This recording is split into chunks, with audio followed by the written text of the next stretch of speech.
Assalamu alaikum, ahlu YouTube, and assalamu alaikum, Anthony. How are you?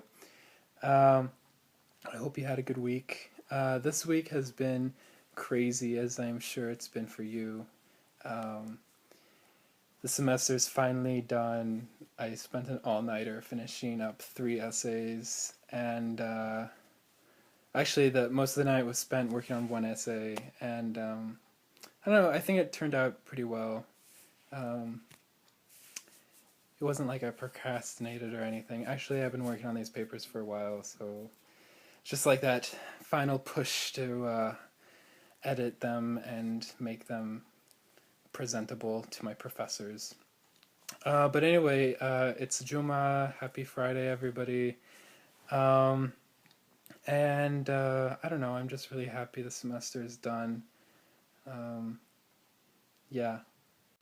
So here are two of my essays. I printed them out. I didn't really need to print out one of them, but I had to print out all three this morning just to have a tangible copy of them and see my work that I've done. The first one's on space, religion, and religious bodies. I thought that was a cool title, but I don't know. My creative juices died a long time ago. And then the other one is side entrances and spatial equity, which is on gender and the American mosque, which is, I don't know, it's the one that I'm least proud of, because there's so much more work to be done to make it a substantial research project. It was for a qualitative methods course, by the way. So, learned a lot in that class. And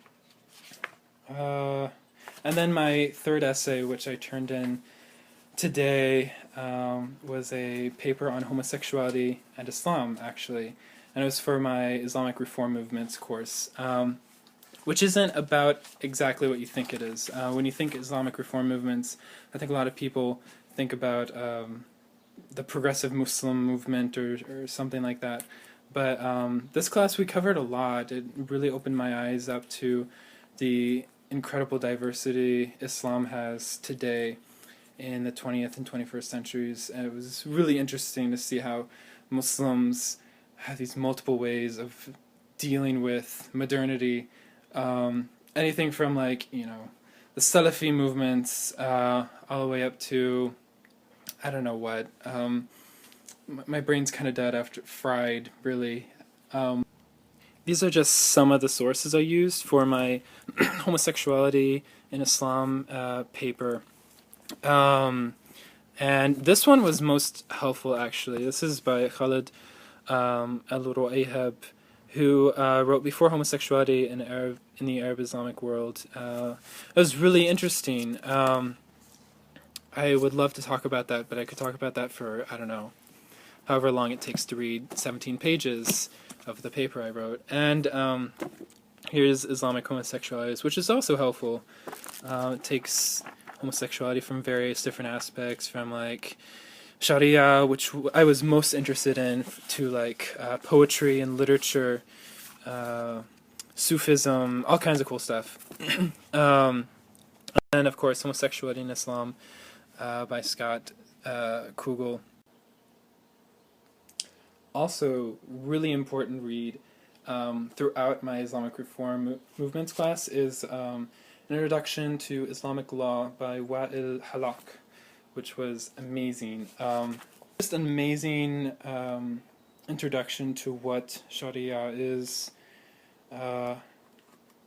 and how Sharia changed as Muslims came in contact with colonialism and European ideas on stuff. So it was, read it if you are really interested in Sharia.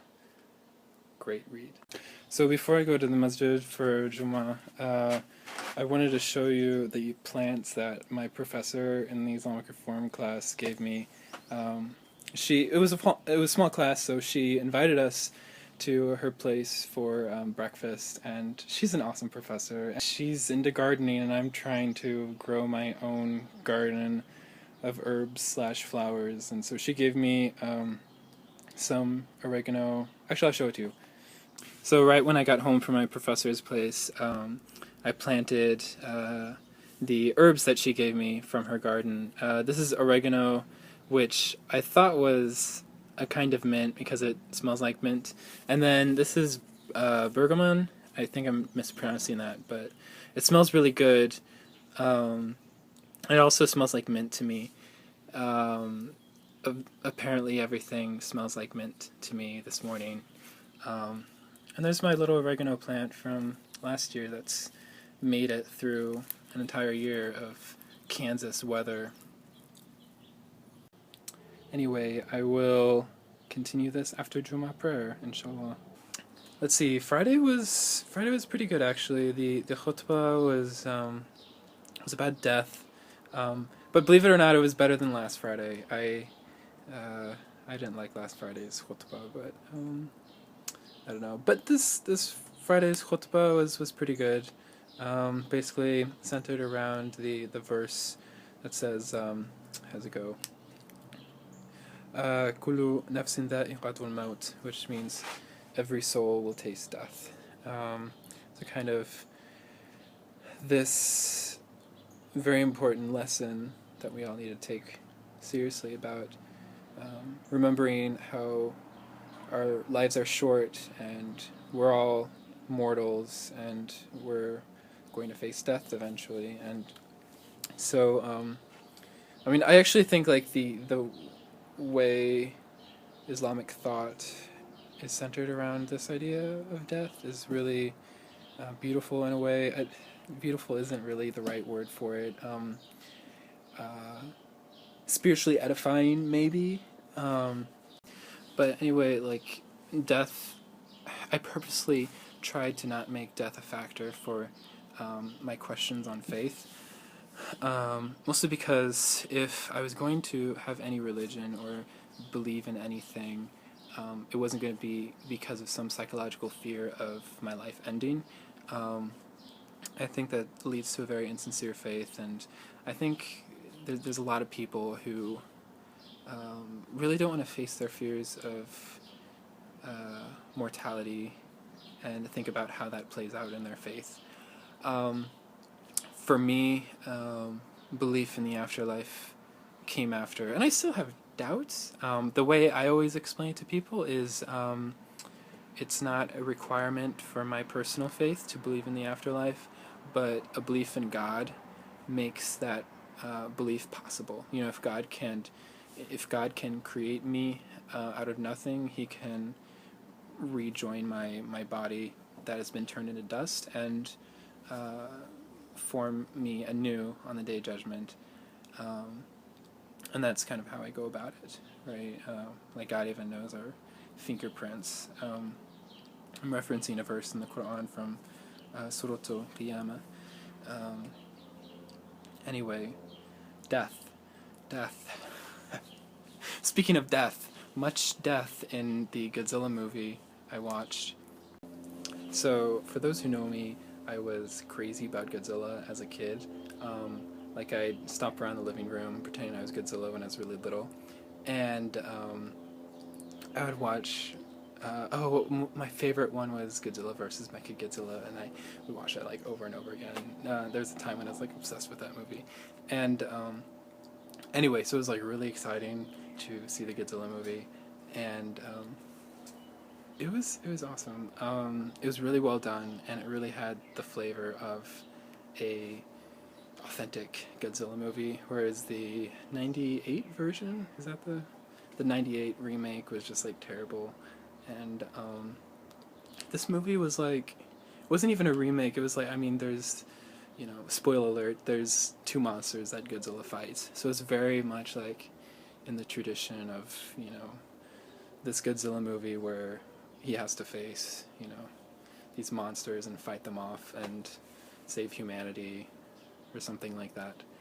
Restore the balance of nature. I also like that theme. I'm not too big of a fan of the movies where Godzilla is like the enemy and everybody tries to kill Godzilla.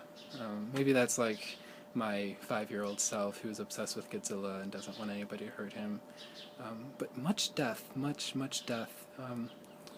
Me and my friends were joking at the end of the movie that, you know, when everybody's, spoiler alert, when Godzilla's like, marching out of San Francisco into the sea, you know, and everybody's cheering, you know, for sure, like, he stepped on, like, thousands of people on his way out of town, you know, like, you know, a whole bunch of people died as, like, buildings collapsed and everything, and he was just walking out into the sea, and everybody's like, ooh, our savior, you know, I don't know. And then also, like, in the news station, they were all like, oh, thousands are still missing, terrible disaster in San Francisco.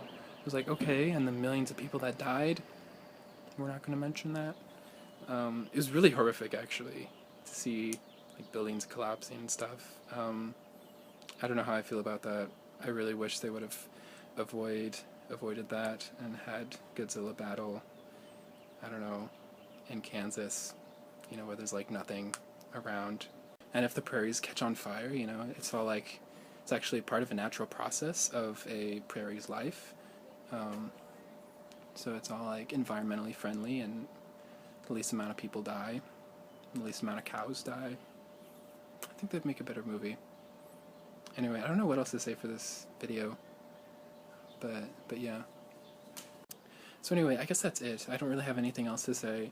But also, watch out for new videos. I'm going to be making new videos besides these weekly vlogs. Inshallah, I will post 1 or 2 new videos on homosexuality and Islam. Mostly because a lot of new thoughts have been floating in through my head since finishing that essay for my class. And I think it would be really cool to just revisit that question of being gay and being Muslim, and how, specifically how classical scholars defined homosexuality. And I don't know. I think that'd be a cool video to do. Anyway, I think that's it. I don't really have anything else to say. Anyway, hope everybody's week is going fine, or everybody's weekend. Anyway, assalamu alaikum.